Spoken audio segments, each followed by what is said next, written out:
Namaste. Apadamapartaram dataram sarvasampadam lokabhiramam shriramam bhuyo bhuyo namamyaham. A warm welcome to everyone. Quick recap before we get on with the journey again. So far, we spent some time in the first session about discussing about the prologue of the epic Valmiki Ramayana, how exactly Valmiki Ramayana began, what was the background for Valmiki, what was the question that made Valmiki delve deep into Ramayana. After that, the narration by Lava and Kusha began.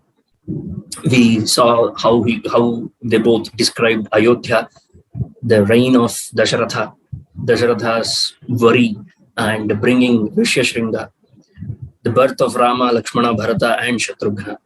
And then came the hurricane, the first major turning point of Ramayana. Enter Vishvamitra, and Vishvamitra, as soon as he entered, he wanted only one thing. He wanted Rama, because he knew what is the gem that he wanted. Other people want different things, but Vishvamitra was spot on. He wanted only Rama for him. So he requested, but initially Dasharatha declined him. But then Vasishtha convinced Dasharatha that you should send Rama and Lakshmana with Vishvamitra. They agreed. And finally, the journey began from Ayodhya to Siddhashrama. During their journey, they came across a place called as Malada and Karusha. We heard about the little background story of those places. And in these two Janapadas, in these two places of Malada and Karusha, they are somewhat terrified these days. Those two places have been terrified by whom? None other than a woman. Can you imagine it? A woman terrifying two nations, two big places. Malada and Karusha were terrorized by Tataka. So Vishvamitra tells Rama that I have brought you here for some reason. That is, you have to kill her. Before killing anybody, Rama wanted to know more about Tataka. So he asks this question to Vishvamitra: who was Tataka? What is she? How is she? And everything. So you say that she is a Yakshi. Yaksha belongs to a Deva community, Deva Yoni. We call Yaksha as Devatas, a variety of Devatas. And how come she is terrifying people? Well, how come she is so terrible to people here? It can't be so true. So that's why the question arose in Rama's mind. When Rama asked this question, Vishvamitra began to narrate the history of Tataka. You should know who Tataka is. Tataka is Suketu's daughter, Suketu's only daughter. Suketu was a great Yaksha once upon a time, and he had no children. So he did tapas, and Brahma gave him not a son, but a daughter blessed with the power of 1,000 elephants. That's what Valmiki. That's what Valmiki says here. 1,000 elephants, the strength of 1,000 elephants granted to Tataka. She was the daughter of Suketu, and Suketu got his daughter Tataka married to a person named Sunda.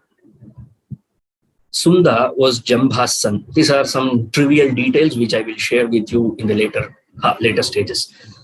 So Sunda and Tataka married. They had a son together, and that fellow is none other than Maricha. So basically, Maricha was the son of Tataka and Sunda.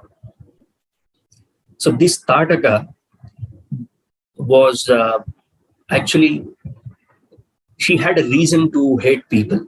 Why did she become like this? She was supposed to be a Yakshi, but she has become a Rakshasi now. What was the reason behind it? She was cursed to be an evil woman. By whom? None other than Agastya. And this person, Agastya, he plays another major role in shaping Rama's character. As you may have seen, the title of today's session is Vishvamitra, the architect of Rama. The story is about Ramayana and Ramakatha. it's about the hero. We must speak about the hero Rama, but no, we are speaking about the man who made him, the man who shaped his entire life in the initial years. So Vishvamitra, so he tells Rama that this is her entire background history. She did a mistake once. So she was cursed by Agastya. Not only that, her husband Sunda was also cursed by Agastya and he died. Sunda died. Ever since that point of time, both mother and son, they want revenge.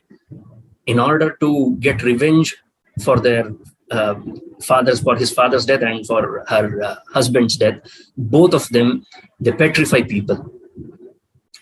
But they can't touch Agastya, but they can torture other people. That's what they have been doing. That's how they have terrorized this entire community of Malada and Karusha. Now, you may think that how can I kill a woman? Killing a woman is a sin. You cannot kill a woman. See, the irony of studying a little bit of Dharma Shastra in today's world is almost everybody who has gone through Dharma Shastra would know a famous line from Manu's Dharma Shastra, Manusmriti, Nastri Swatantra Marhati. Everybody knows this line and they use it according to their whims and fancies. They use it according to their own interpretations and to propagate their own agendas and propagandas. The same Manu has also told that a woman must not be killed. But here it is, Vishvamitra asking Rama, the Rama whom we are calling as Vigrahavan Dharma, an epitome of Dharma, is being asked by none other than Vishvamitra to kill a woman called Tataka. Now he says that, see, in order to protect the people, you have to do this. Go Brahmana hitarthaya jahi dushta parakrama. You have to kill her for the sake of people. First and foremost reason that Vishvamitra gives.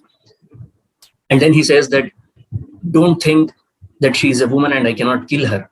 There have been plenty of examples set even before you. And he gives Rama plenty of examples. The first and foremost example is there was a woman named Manthara, not the Manthara from this story, another Manthara. A woman named Manthara who wanted to destroy earth. That's when Mahavishnu killed her. She was a woman and yet he had to kill her because she was about to destroy earth. In the same way, Mahavishnu again killed Kavyamata, another woman who wanted to destroy Indra. She wanted a world without Indra, so he had to destroy her. So these are two fine examples, major examples that Vishvamitra gives Rama. So here is your reference point. These people have already done it, so you don't have to worry much about it. So go ahead and kill her. And then he gives him a small learning there. He gives him a small upadesha to Rama. In future, you have to be careful about choosing the decisions, about taking the decisions, about killing people. He says that Chaturvarnya hitartham, to take care the welfare of people, a king must take bold steps. Even if it means wrong in the eyes of people, he has to consider dharma and he has to take some tough decisions. And this happens to be one of the toughest decisions.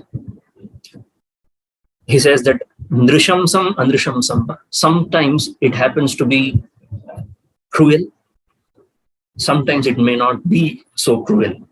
Either way, you have to take the decision. Why? Praja Rakshana Karana. What do you mean by Praja Rakshanam? By Rakshanam, protecting of people does not only mean that nobody should die. Nobody should die of some unwanted reasons. No, that's not what Praja Rakshanam actually means in the context of Bharatiya Samskriti. In the context of Bharatiya Samskriti, the word Rakshana is when it is used along with Praja Rakshanam. It means to take care of the welfare of people. And by welfare, we mean the prosperity. By prosperity, we mean Chaturbhadramayam Jivanam, Dharmartha Kama Moksha. A king is responsible for every single human being's Dharma, Artha, Kama, and Moksha. So you can imagine how huge a responsibility a king carries on his shoulders. It's not just about protecting people's lives. It's not about giving them food and shelter. or water. That's not it. You have to take care that they are on the right paths. And that vision is completely lost in today's world. You can see that. I don't have to state the obvious, but that vision is lost.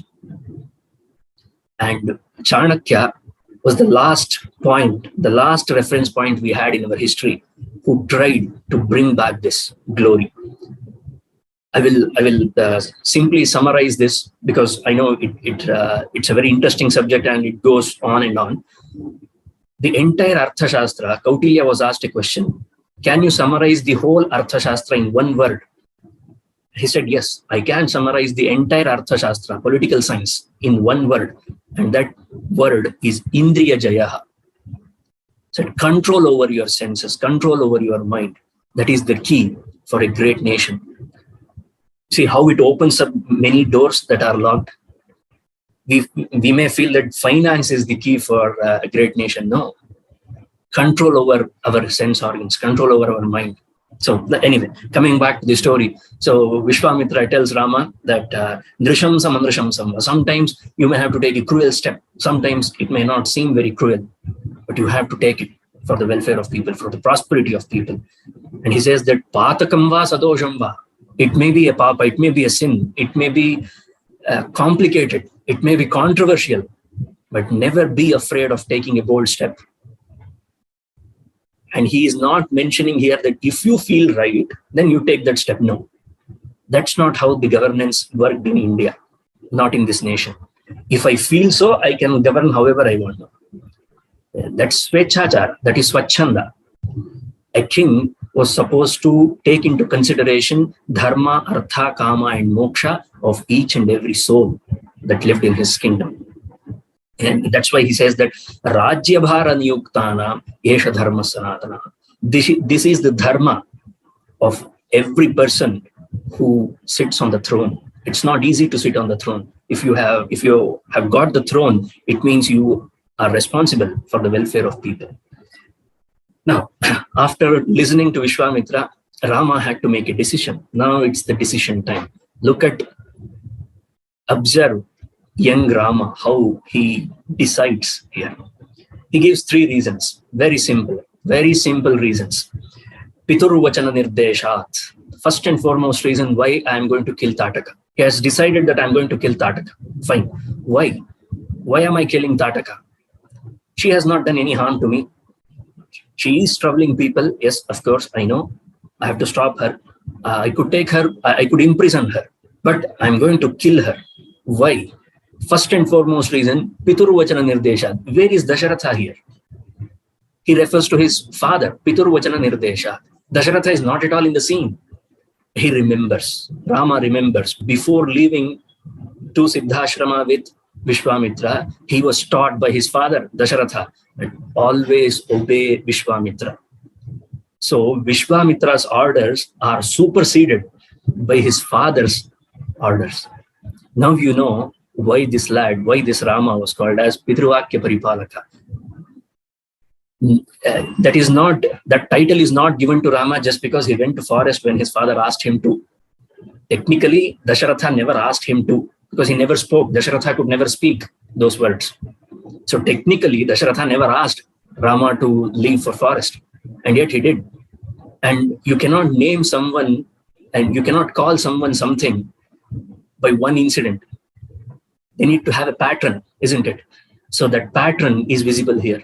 Pituru Vachana Nirdesha, first reason. And then Pituru Vachana Gauravat. Just because my father has ordered me something, I should not do it. I should be able to gauge it. I should be able to assess it, reason it. It's fine, but it's my father, and my father can never be wrong. So Pituru Vachana Gauravat. And then the third reason comes. Vachanam Kaushikasyeti.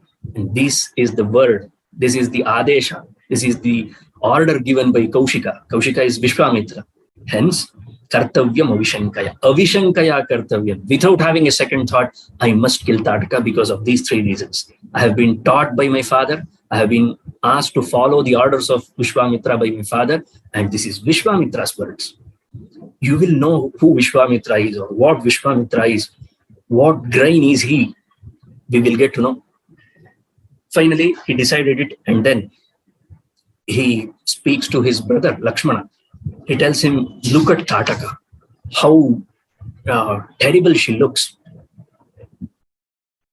Her looks itself can kill anybody. It can damage anybody's heart. She was so furious, and she came attacking at both Rama and Lakshmana. Rama and Lakshmana were using all their Gurukula learned Dhanurvidya up until that point. It was not happening. She was too powerful for them. She started using her Maya Vidya. And it was almost Sandhya Kalam. Sayam Sandhya was coming up, and she was getting more powerful. Vishvamitra was keenly observing all the happenings. He goes up to Rama and says that enough is enough, Rama. You cannot waste another second. Don't play with her. Kill her. This is the time. Why? Rakshamsi Sandhya Kaletu Durdharshani Bhavanti. Rakshasas become invincible during Sandhya Kalam. And this was one of the reasons why we were asked not to step out of home during Sandhya Kalam. Back in those good old days. Now everything is lost again. And now nobody listens to that. Because what's life if you don't take a walk during Sandhya Kalam? What is life if you don't eat gobi manchuri during Sandhya Kalam? That is life. And that's why this Rakshasi Pravritti. Look at the words of Vishvamitra. Rakshamsi Sandhya Kaletu Durdharshani Bhavanti. They become invincible. It's impossible to stop them. So before that time comes in, please go ahead and kill her. And Rama did the rest. Tataka was killed. As soon as Tataka was killed, the Devatas were very happy because they had a problem. They have plenty of problems to take care of because they are the ones, they are the guardians, avengers, if you can call them so. They are the guardians of this world and they have some problems to deal with. And when they cannot deal with it, they invent a new superhero. And this time their superhero was Rama. So since Rama killed Tataka, Devatas, the gods, wanted something to be given to Rama. They could not give it. So they approached Vishvamitra and they influenced Vishvamitra. They influenced Vishvamitra to give both Rama and Lakshmana all the astras and shastras that he knows. The Dhanurvidya, the secrets of Dhanurvidya. And Vishvamitra obliged. He said, most happily, I will give it to both of them. And he asked both of them to do Achamanam and prepare themselves to receive the Mantropadesham. And thus began 2 chapters in Valmiki Ramayana, which has been the most difficult chapters to decode for many scholars even to this time. We simply get the names of all the astras. It says Danda Chakra, Dharma Chakra, Kala Chakra, Varuna, Aindra, Brahmastra, Brahmashira. There are plenty of names of astras. And all of those astras were given to Rama. So Rama was able to grasp it in a minute. So as soon as Rama received the Upadesha from Vishvamitra, those mantradhi devatas, those devatas, the gods representing those astras, they came in front of Rama. They stood like this in front of Rama. Prabho, King Karavama, what shall we do? We are at your service.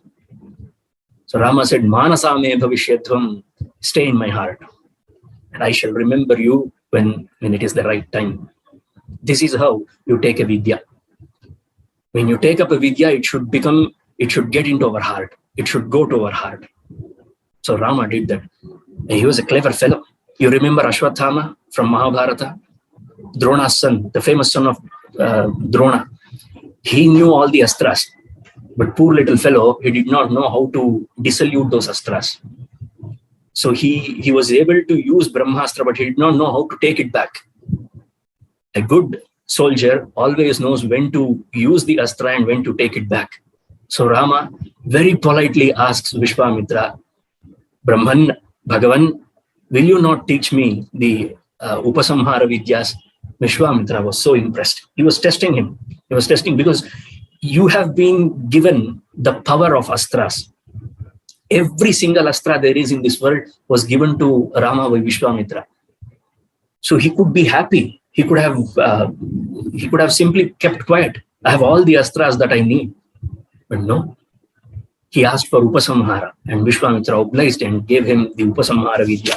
That is 28th chapter. Chapter number 27 is about Astra Vidya. Chapter number 28 in Balakanda is about Upasamhara Vidya. All of it he received, and then they moved ahead to Siddhashrama. Now, the second topic of today's lecture, the Battle of Siddhashrama. What is this Siddhashrama? Where was this located? So Siddhashrama, why did it get that name? Rama asked Vishvamitra, and Vishvamitra narrated him the story of Vamana Avatara. The great Vamana's Avatara happened in this particular place, where Kashyapa and Aditi, they did their penance. They wanted a son. They wanted Mahavishnu to be their son, and he obliged, and he was born as Vamana. And Vamana, after becoming Trivikrama and gaining control over all the realms of this world, he stayed in this ashrama for a very long time. It was the only Brahmana avatara. So he stayed as a tapasvi and he attained moksha in this particular place. That's why it is called as Siddhashrama, where the siddhi, the tapas siddhi is guaranteed. This is where I have to do an anushtanam for 7 days. And I request you both to take care of it. All right. So now he asked him, Rama is a very curious person. He asks for every tiny detail. He asked Vishvamitra a very important question. At what time usually do these people attack you? So by the time he was about to ask, Vishvamitra was already Dikshita. He had already taken the Diksha. And he was not supposed to speak. He was in Maunavratam. So the other sages who were there, they prompted Rama and Lakshmana. They prompted Rama that, see, Vishvamitra is not going to speak for another 7 days. So you have to protect this, his Anushtanam for 6 days continuously, 6 days and 7 nights. I don't know how you're going to do it, but it's on your shoulders. Fine. If you remember correctly, Rama and Lakshmana were given 2 Vidyas by Vishvamitra earlier, Bala and Atibala, which prompted them, which made them survive hunger, thirst, and also sleep. So they could stay awake as long as they wanted. Both Rama and Lakshmana, they stood guard for Vishvamitra's Anushtanam, Vishvamitra's Yaga for 6 days. And on the 7th morning, 2 people came up, 2 demons, Subahu and Maricha, partners in crime. Maricha was a vengeful man. We all know why Maricha was so hateful, because his father was cursed and killed. His mother was killed by this same fellow. And now he wanted his revenge. So he came, and Subahu also accompanied him. Rama spoke to Lakshmana. Oh, look at them. These are the ones who actually trouble Vishvamitra all the time. So thus began the battle between Rama, Lakshmana, and Subahu and Maricha. Rama used Manavastram. Manava means not human. Here the word Manava refers to Manu. The Astra for which Manu is the Devata is called as Manavastram. He used Manavastra on Maricha, and luckily he survived. It took him so far away, 100 yojanas far away, miles far away from that place, and he was unconscious. He fell unconscious, Maricha, but he did not die. He lived another day to die. We will hear the story of Maricha again. But Subahu was killed with Agneyastra. He thought that, oh, if I use Manavastra, even he will be sent away. But I don't want him to send away. I want to kill him. I want to finish him off. And then he killed Subahu with Agneyastra, and the remaining party were also dismissed, were also killed, and the Anushtanam of Vishvamitra happened successfully. Vishvamitra was again very, very happy that his Anushtanam, which he tried to finish it for so many times, and yet he was not able to. Finally, he was successful. Finally, he was able to finish the Anushtanam. And now, he decided that he shall leave for... he was supposed to send Rama and Lakshmana back to Ayodhya, but at that same time, some people, some rishis came there. They heard that Vishvamitra has come again, has come here to Siddhashrama. So they came to visit the great sage Vishvamitra. They told him that in Mithila, the great land of Mithila, Janaka is performing a yajna. He's performing a yaga of 12 years. So, and he has a famous bow, a famous dhanus that once belonged to Lord Parameshwara. Why don't you take these two young boys to Mithila and show them the great dhanus? They are Kshatriyas. They are supposed to see these kind of artifacts. Vishvamitra said, okay, fine. Let's travel to Mithila. No, Rama and Lakshmana were at the disposal of Vishvamitra. They were not like, no, our term was only up until Siddhashrama. We were supposed to protect your yaga. We finished our job. Send us back home. No. Rama was not a fool. He knew more and more time you spend with a great person like Vishvamitra, more and more you learn, more and more you gain. Sajjana Sangaha. So he did not want to lose, not even a second. He did not want to stay away from Vishvamitra, not even for a second. So thus began the journey from Siddhashrama to Mithila. So they reached a place that in today's India, it is called as Sonbhadra. It's in the state of Uttar Pradesh. It's a district, Sonbhadra district. Shona Tatam. There is a Nada. It's a Nada, not Nadi. There is a difference between Nada and Nadi. Nada are those rivers who do not reach the ocean. Nadis are those rivers which reach the ocean. So Shona is not a Nadi, it's a Nada. So on the banks of Shona river, he saw a place and Rama was curious and he asked, what is this place? So Vishvamitra could have answered in one word, this is my birthplace. This is where I was born.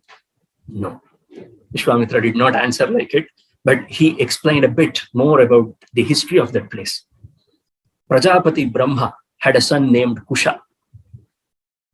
Kusha married Vaidarbhi and they had 4 sons, Kushamba, Kushanabha, Amurtarajasa, and Vasu. These were the 4 sons of Kusha. And all these 4 sons, they ruled their own cities. They built their own cities. The city built by Kushamba was called as Kaushambi. The city built by Kushanabha was called as Mahodaya. Asurtarajasa's city was called as Dharmaranya. And Vasu's city was called as Girivraja, also goes by the name Vasumati. This is Vasumati on the banks of Shona. All these places, this Vasumati was surrounded by 5 mountains and another river, Sumagadhi, it flew there. The river was there.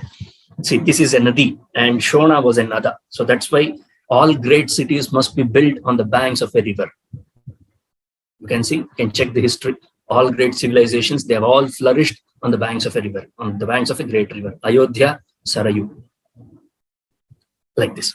So, Kushamba, of 4 sons, he is interested only in Kushanabha because he happens to be Vishvamitra's ancestor. So, Kushanabha had 100 daughters. He did not have a son, but he had 100 daughters. And all his daughters were well learned. They were beautiful. Once, their mother was an Apsara named Dhritachi. So Kushanabha had married an Apsara named Dhritachi and he had 100 daughters. Once, all these 100 daughters were roaming around in the forest and Vayu Deva, God, Vayu, Pavana, he saw them and he was attracted towards them. He wanted all of them. He wanted to marry all of them. They declined. They said, no. We are at the disposal of our father. They had no problem with it. So please take this in that perspective only. These are the words of those daughters, not me, not mine. So I'm not saying that they were at the disposal of their father. They themselves said that we are at the disposal of our father. So whomever he decides that is the able candidate, able person, we will marry him. But Vayu was not listening because they rejected him. He could not take the refusal of such beautiful women, 100 of them. Who would not want to marry a god? Vayu was he was very much sad and he thought that he was insulted. So he penetrated them and he made them all shorter. They were of a good height. They were of an average height and he made them all shorter. And they were all turned into ugly women. They were very sad. They came back to their father. They told the entire story. Kushanabha was upset, but he could not do anything. Now he was searching. It is my responsibility. It means that the time has come for me to get my daughters married. So he was searching for a groom. There was a person in his own kingdom. There was a rishi called as Chuli. His name was Chuli. Yeah, some unique names. It's all about trivia. You will get all the details in the notes. So Chuli, and he was married to a Gandharvi named Somada. They had a son named Brahmadatta because he was born from the boon of Brahma, so he was called as Brahmadatta. Brahmadatta was a great tapasvi. So what Kushanabha did was, he married off all his 100 daughters to Brahmadatta, because only a powerful sage like Brahmadatta could cure and could accept his daughters. The moment he touched them, they all became as usual, as regular, how they were earlier. They all became beautiful. That the problem created by Vayu was gone, just by the touch of that great man, a healer, if you can say so. So Brahmadatta was married with 100 daughters of Kushanabha, but Kushanabha still had no children. He wanted an heir to his throne. So he started doing tapas. That's when his father, Kushanabha's father, Kusha, he came and told him that, don't worry, you will get a son. And Kusha's son, Kushanabha's son, was none other than Gadhi. His name was Gadhi, not Gandhi. Don't mistake with Gandhi. Gadhi. Gandhi without N. Gadhi was the father of Vishvamitra. Before he became Vishvamitra, he was called as Kaushika because he belonged to the great lineage of Kusha. That's why he was called as Kaushika. He is the son of, Kaushika was the son of Gadhi. And we will hear the rest of the story. How Kaushika became Vishvamitra is an interesting story, which we are going to cover in the later half of this session. But he was not alone. He had a sister. Kaushika had a sister. Her name was Satyavati. And Satyavati was asked by the gods. They asked that you give your daughter to us. Gadhi obliged, and Gadhi gave his daughter Satyavati to them, and she descended again onto this earth as a river named as Kaushiki. The river Kaushiki that flows from Himalayas in the northern part of this country. That river is called as Kaushiki. It is named after the great Vamsha to which she belonged once. So Vishvamitra told Rama that this is where I stay. His last destination in his journey of tapas, he attained his siddhi here near Kaushiki Nadi. So because of the love that he had towards his sister, he stays near Kaushiki Nadi. And as they were talking, it was already midnight. Just like how we don't know how much time we have already finished. It's half an hour already. The same way, the stories were so engrossing that it was already midnight. So Vishwamitra ordered all the people and also Rama and Lakshmana to go to sleep. And then comes the most important topic that we all must be very thrilled to listen to. I am thrilled to narrate it.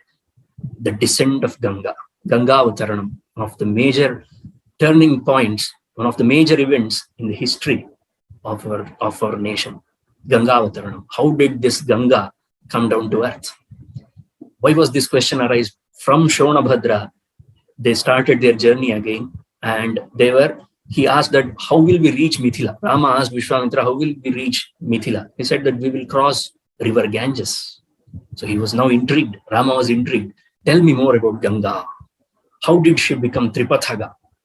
Ganga is called by the name Tripathaga, one who travels in 3 worlds, 3 realms. The same Ganga flows in Swarga. The same Ganga flows as Akasha Ganga. The same Ganga flows from Himalayas towards Bay of Bengal. So Rama asked this question, how come she is called as Tripathaga? So tell me more about her. Then Vishwamitra started narrating the history of Ganga. He said that you have heard about Himavan, that is Himalaya, the great mountain Himalaya. He had a wife, her name was Mena. She was the daughter of Meru. Meru was another mountain. Mountains married mountains. Our mountaineers married mountaineers. Just remember all these facts. So, Meroh Putri, Meru's daughter, Mena, was married to Himalaya, and they had two daughters. The elder daughter was Ganga. The younger one was called as Uma. Do you know why she was called as Uma? Uma is nothing but Parvati. Uma, because she wanted to go to tapas, and her mother, Mena, she stopped her. Ma. U arthat towards tapas. Ma means don't go. Don't go to do penance. So that's why she was called as Ma. Umeti matra tapaso nishiddha. That's what Kalidasa says. Ma iti tapaso nishiddha. She was taught by her mother, but then her name itself became Uma. Paschadumahkhyam Sumukhi Jagama. So these were his two daughters. Again, the elder daughter was requested by gods for Devakaryam, and in order to not stop Devakaryam, you have to always support Devakaryam. So Himalaya agreed and sent his eldest daughter with the gods. So she became Ganga Nadi. She started flowing in Svarga. That's how she became a river. And Uma, we all know the story. She did the tapas and she wanted only Parameshwara, Lord Mahadeva, as her husband, and she finally got him. So, and this was the shortest version of the story that he narrated, Vishvamitra. Rama was not satisfied, just like how you are all not satisfied with the story of Ganga. He said, no, I want to listen to the story of Ganga Avataranam in detail. Tell me more about it. So then he said that once upon a time, Shiva and Parvati, they were involved in amorous activities. They were in Maithuna Kriya. The gods were worried. Gods are only worried about getting their job done. They wanted Shiva and Parvati to get married because they were troubled by an asura named Taraka. So they wanted to get rid of Tarakasura. They were not able to do it by themselves. They wanted a commander-in-chief. And that commander-in-chief was supposed to be the son of Shiva and Parvati. So they brought them together at the cost of Manmatha's loss of his body. Manmatha lost his body in that process. Just imagine, sacrifices. Great things need great sacrifices. So through all this hardship, they had brought together Shiva and Parvati. The two great things, they have brought together them, and now they are involved with one another. But they don't have the patience. The gods don't have patience. They want it to happen quickly. So they disturbed them. They went in there and they asked Parameshwara, you have to do something. Because nobody can sustain your power. If you consummate, no one will be able to take care of your power, of your virya. So why don't you hold it back? He said, okay, I agreed. So I agreed. So Parameshwara held it back. But the drops that fell down, he said that I can't stop this. So, and they all fell in a place. And those places, they became, they covered the whole mountain ranges. Girikananam, entire Girikananam was occupied by it. So now Devatas were worried. They said, see, in order to control this, they had a plan in their mind. They asked Agni to enter into that Viryam, and he did. And it all turned into white, into color white. So that's how the legend of Sharavana. A Sharavana is supposed to be a type of grass, white grass. Sharavana was born. So that entire area where that Virya fell down, that was converted into Sharavana, courtesy of Agni's help. And in this Sharavana itself, Lord Kartikeya will be born. Okay. And again, Parameshwara went back to his tapas. He did not want to get back into all these things again. But now they wanted Ganga to do something. Parvati was really upset. Parvati and Ganga were sisters. So Devatas had another plan in their mind. That was, they went to Brahma. It was Brahma who gave them this idea. They said that, why don't you ask Agni to consummate Ganga? Ganga can hold Agni's Viryam. And it will be considered as Parvati's son, Kartikeya. And he will be born in that Sharavana, in the place where Ishvara's Virya fell down. Okay. Everything went according to the plan. Even Ganga agreed, Agni agreed, and Agni gave her, Agni consummated her. But that did not, I know these words, it may seem very superficial on the outset, but it should be taken into account that Valmiki is narrating a story that is happening miles away from our Adhibhautika world. We are narrating the story remaining in this world, in this materialistic world, but he is not narrating the story remaining in this world. He was the one who saw this story entirely in his heart. So for him, these things signify something. For us, these don't signify anything as of now, because we don't have the sadhana, we don't have the tapas that Valmiki had. That's why we need to take it with a pinch of caution. We should not take this as just another story. Our entire Purana is filled with these kind of rahasyas. Don't even go till Puranas. Take, for example, Mahabharata. You take any major character from Mahabharata, they have a unique birth. Every single major character has a unique birth. They have something special about their birth. Observe. They are not born normally. None of them are born normally. They have some story behind their birth.